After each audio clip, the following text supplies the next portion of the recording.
Hello student, welcome back. आज हम बात करेंगे रेनबो फॉर्मेशन के बारे में। और इसके पहले जो हमने टॉपिक पढ़े थे उनका ही यूज़ करके ये रेनबो फॉर्मेशन हमें समझना है।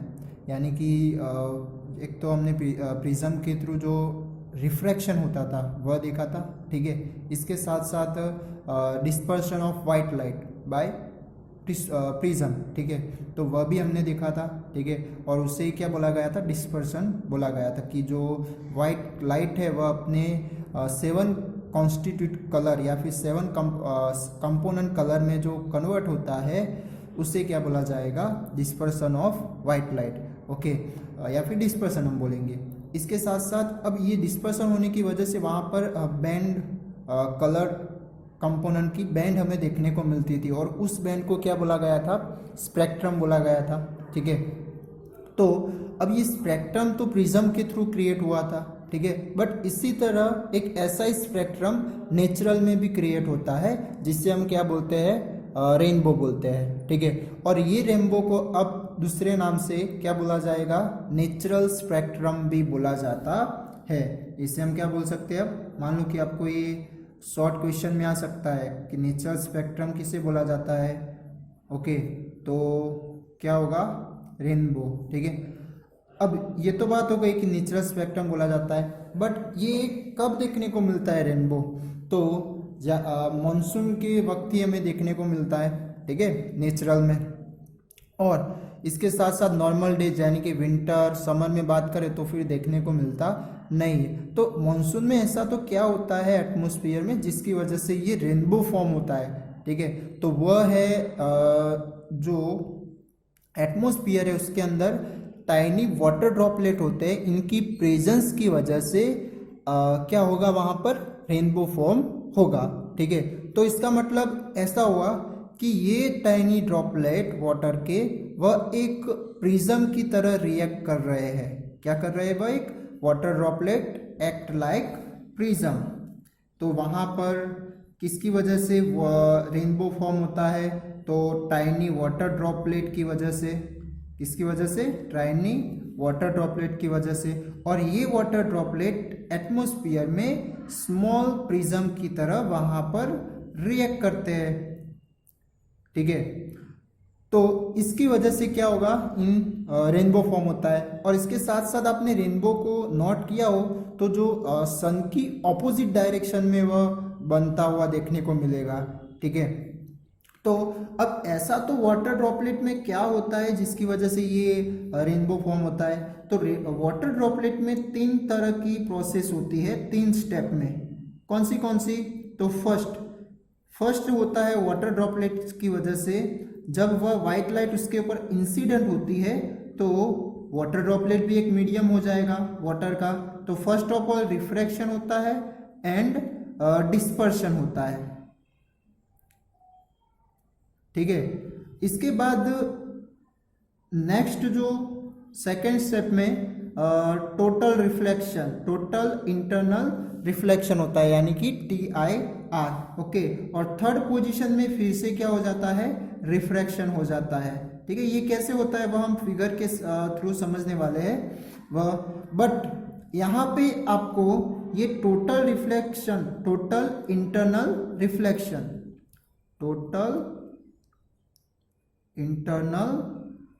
रिफ्लेक्शन समझना जरूरी है। यानी कि ये आपके सिलेबस में टॉपिक नहीं है, बट इसका मीनिंग क्या होगा तो वह मीनिंग हम नॉर्मली समझ लेते हैं, जिसकी वजह से आपको वह ड्रॉपलेट के अंदर पूरा क्लियर हो जाए, ठीक है। तो ये टोटल इंटरनल रिफ्लेक्शन के लिए हम एक फिगर के थ्रू समझते हैं, जहाँ पे हम 2 मीडियम ले रहे हैं, एक मीडियम वाटर का ले रहे हैं और एक मीडियम एयर, यानी कि कोई बकेट वगैरह या फिर बड़ा सा स्विमिंग पूल हो, तो स्विमिंग पूल में हम, तो वहां पर उसके स्विमिंग पूल का यानी कि वाटर का मीडियम हो जाएगा यहाँ पर, ठीक है। और इसके साथ साथ ऊपर का मीडियम कौन सा हो जाएगा, एयर का हो जाएगा। ये हो गया वाटर का, ठीक है। अब हम बात क्या करते हैं, यहाँ पर एक लाइट का सोर्स रखते हैं, जैसे कि बल्ब या फिर आप टॉर्च भी रख सकते हैं, ठीक है। तो यहाँ पर हम सपोज कर लेते हैं बल्ब,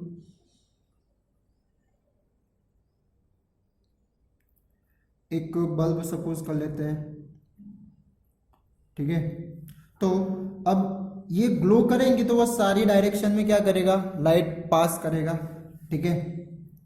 तो अब सपोज कर लेते हैं, अब वन बाय वन इसके रेज हम देखते हैं। अब यहाँ पर क्या होगा, दोनों ट्रांसपेरेंट मीडियम है, ठीक है। तो ट्रांसपेरेंट मीडियम, तो इसकी वजह से ये लाइट रे कहाँ से कहाँ पास होगी, वाटर से लेकर एयर में पास होगी, ठीक है। यानी कि वाटर और एयर के कंपेयर एक दूसरे में बात करें तो डेंसर कौन सा बनेगा, तो वाटर बन जाएगा, डेंसर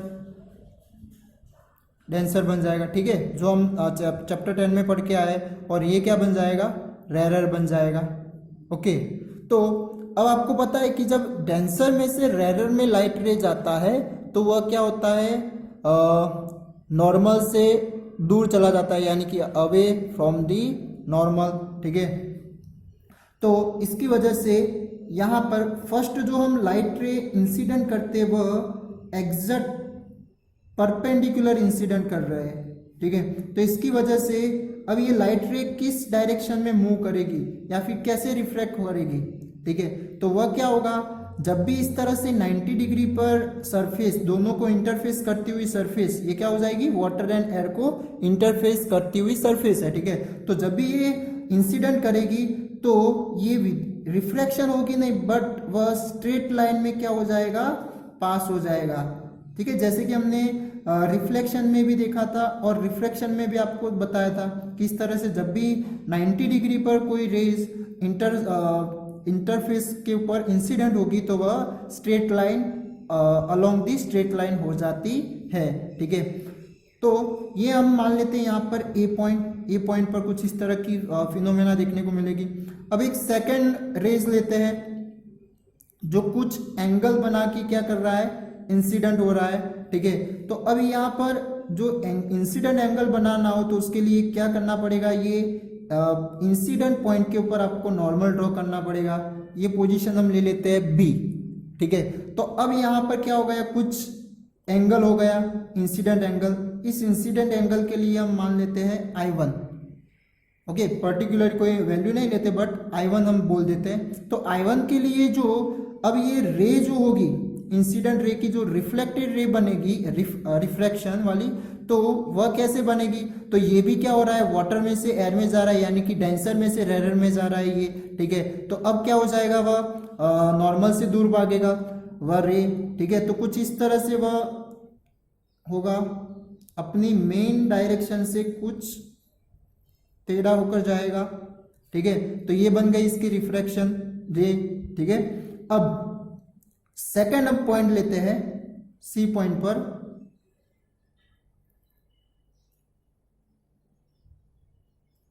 उसके लिए I2 ले लेते, हाँ I2, ठीक है। ये एंगल कौन सा बन जाएगा, इंसिडेंट एंगल। तो अब वह भी क्या होगा, नॉर्मल से ही दूर जाने वाला है, ओके।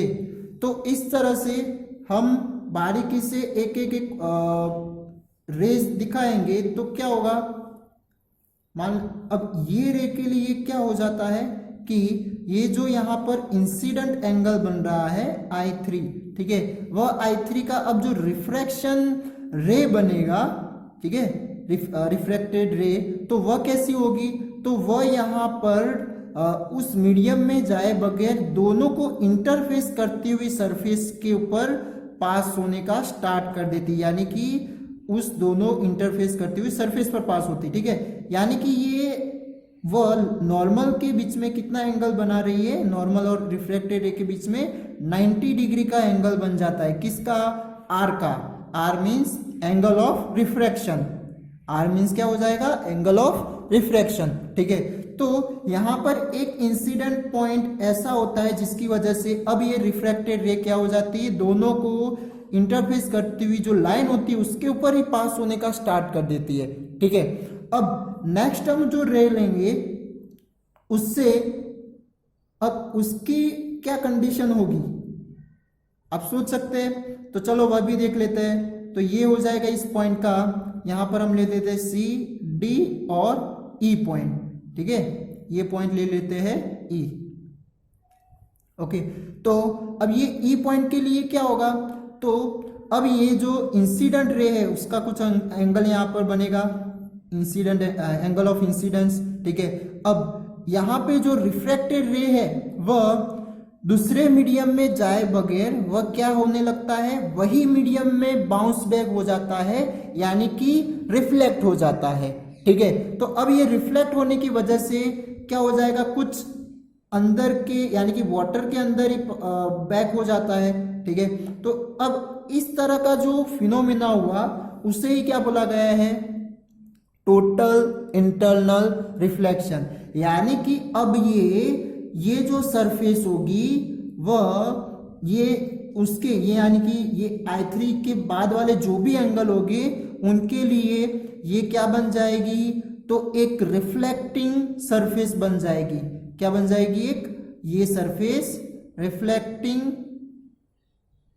सरफेस बन जाएगी। और रिफ्लेक्टिंग सरफेस बनने की वजह से वहां पर क्या होने लगता है, ये सारी रे रिफ्लेक्ट होने न होते हुए वही मीडियम में बाउंस बैक हो जाती है, रिफ्लेक्ट हो जाती है, ठीक है। तो यहाँ पर अब जो भी रिफ्लेक्ट रेज हो रही है वहां पर लॉ ऑफ रिफ्लेक्शन फॉलो होना स्टार्ट कर देंगे, ठीक है। यानी कि मान लेते हैं कि यहाँ पर I4 है, वह मान लो कि 60 डिग्री पर वह इंसिडेंट हुआ इस इंटरफेस पर, तो यहाँ पर वह कितना डिग्री बना देगा, 60 डिग्री बना देगा एंगल ऑफ रिफ्लेक्शन, ठीक है। तो ये जो फिनोमेना है उसे क्या बोला गया है, टोटल इंटरनल रिफ्लेक्शन, यानी कि उसी मीडियम में वह रिफ्लेक्ट होना स्टार्ट कर देता है। बट कब करेगा, एक एंगल के बाद, ओके। एक एंगल यानी कौन सा एंगल, कि एक ऐसा इंसिडेंट एंगल जिसमें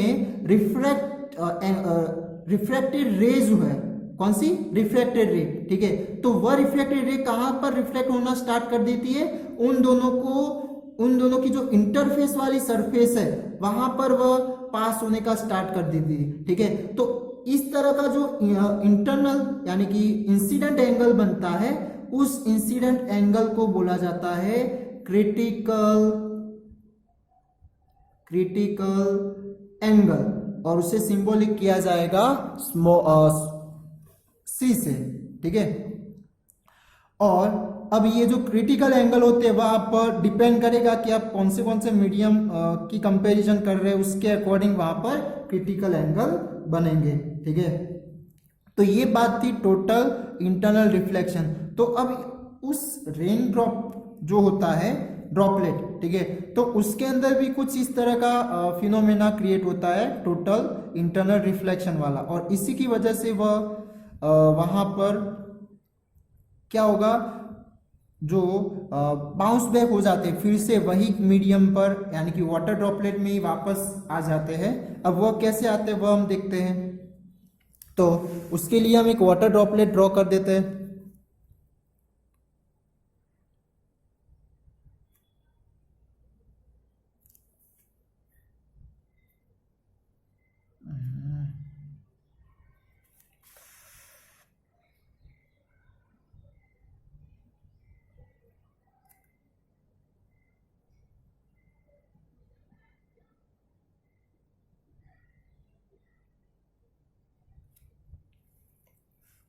ठीक है, सपोज कर लो ये वाटर ड्रॉपलेट है,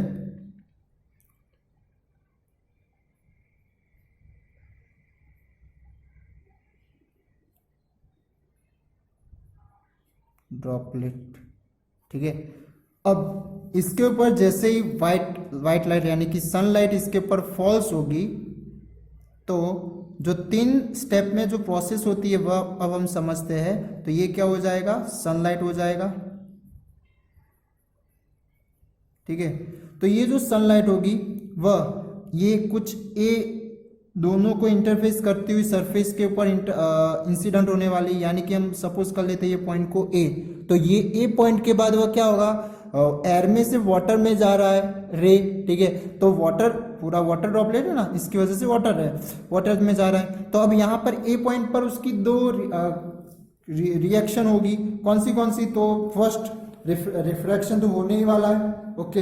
इसके साथ साथ वहां पर डिस्पर्सन भी होना स्टार्ट कर देगा, ओके। यानी कि कुछ इस तरह से हमें वह स्प्लिटिंग भी कर देगा और रिफ्रैक्ट भी करेगा, ठीक है। तो अब इस तरह से इनके बीच में और भी कलर कंपोनेंट देखने को मिलेंगे, ठीक है।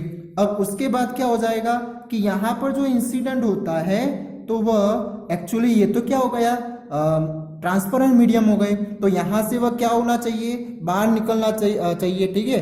जो भी हमने देखा था अभी तक, जो भी प्रिज्म वगैरह है या फिर ग्लास स्लेब था, तो उसमें क्या हो जाता था, दूसरी सरफेस से भी रिफ्लेक्ट हो जाता था, ठीक है। बट यहाँ पर ये रिफ्लेक्ट नहीं होता है, बट क्या होता है, रिफ्लेक्शन हो जाता है, ठीक है। तो इसकी वजह से यहाँ पर ये जो सरफेस है वह एक रिफ्लेक्टिंग सरफेस की तरह रिएक्ट करती है, और फिर वह क्या हो जाएगा, वापिस से वही मीडियम में बाउंस बैक हो जाता है, रिफ्लेक्ट कर जाता है, यानी कि कुछ इस तरह से वह रिफ्लेक्ट कर जाएगा, ठीक है। तो ये बी पोजीशन पर क्या हो रहा है, टोटल इंटरनल रिफ्लेक्शन, ओके। और इसके बाद फिर से वह वापिस ये मीडियम पर, यानी कि ये सरफेस पर टकराता है जो पहले वाली थी वह, तो वह सी पोजीशन पर अब क्या कर देगा, रिफ्लेक्ट कर देता है, ठीक है। तो रिफ्लेक्ट करने की वजह से जो ऑब्जर्वर होगा, ऑब्जर्वर यानी कि जो देखने वाला है वह, ठीक है, तो वह ऑब्जर्वर की आईज में उस रेज फॉल्स होती है, ठीक है, कुछ इस तरह से, ओके। तो इसकी वजह से यहां पर क्या होगा, रेनबो फॉर्म होता है, ओके। इनके बीच में वो लाइन होगी, ठीक है। तो ये फर्स्ट ए पोजीशन में क्या हुआ, रिफ्रैक्ट एंड डिस्पर्स हुआ, तो रिफ्रैक्ट एंड डिस्पर्स, ठीक है। सी पोजीशन में क्या हुआ, तो वहां पर भी रिफ्रैक्ट हुआ, ठीक है। तो इस तरह से फर्स्ट में क्या होता है, रिफ्लेक्ट, क्योंकि यहाँ पर ये एक प्रिज्म की तरह रिएक्ट कर रहा है ना, तो रिफ्लेक्ट भी होगा और डिस्पर्स भी हो रहा है, बाद में ये टोटल इंटरनल रिफ्लेक्शन हो रहा है, या फिर इंटरनल रिफ्लेक्शन लिखोगे फिलहाल के लिए आपके अंदर तो भी चलेगा, ठीक है। और नेक्स्ट लास्ट में भी क्या होता है, रिफ्लेक्ट होकर बाद में वह ड्रॉपलेट में से बाहर निकलता है, ओके। तो ये पूरी प्रोसेस थी रेनबो में, रेनबो कैसे फॉर्म होता है, ओके, बाय दी ड्रॉपलेट, ठीक है। तो यहाँ पर ये एक आईएमपी क्वेश्चन है इम्पोर्टेंट, तो उसकी पूरी फॉर्मेशन आती है, तो वह फिगर के थ्रू आपको ड्रॉ करके समझानी पड़ती है। तो यहाँ पर जो फर्स्ट ऑल ये जो प्रोसेस हुई, यानी कि ये पूरी एक्सप्लेन भी करनी पड़ती है, तो यानी कि किस तरह से इसके अंदर फिनोमेना क्रिएट हुई। तो फर्स्ट ऑफ ऑल जब ये लाइट रे इंसिडेंट होती है ड्रॉपलेट के ऊपर, तो वह क्या करती है, फर्स्ट रिफ्रैक्ट एंड डिस्पर्स करती है, ओके। और बाद में फिर वह क्या होती है, तो टोटल इंटरनल रिफ्लेक्शन होकर फाइनली वह रिफ्लेक्ट होकर बाद में क्या हो जाएगी, रेन ड्रॉप से या फिर वाटर ड्रॉपलेट से बाहर निकल जाती है, ओके। और इसके साथ साथ इसे नेचुरल स्पेक्ट्रम भी बोला जाता है। फिर जो वाटर ड्रॉपलेट होते हैं वह स्मॉल प्रिज्म की तरह रिएक्ट करते हैं, ठीक है। इसके साथ साथ ये जो रेनबो फॉर्म होता है वह कहाँ पर फॉर्म होता है, तो सन जिस साइड हो तो उसकी ऑपोजिट डायरेक्शन में वह हमें देखने को मिलेगा, ओके। तो ये बात थी रेनबो के बारे में, ठीक है। Thank you.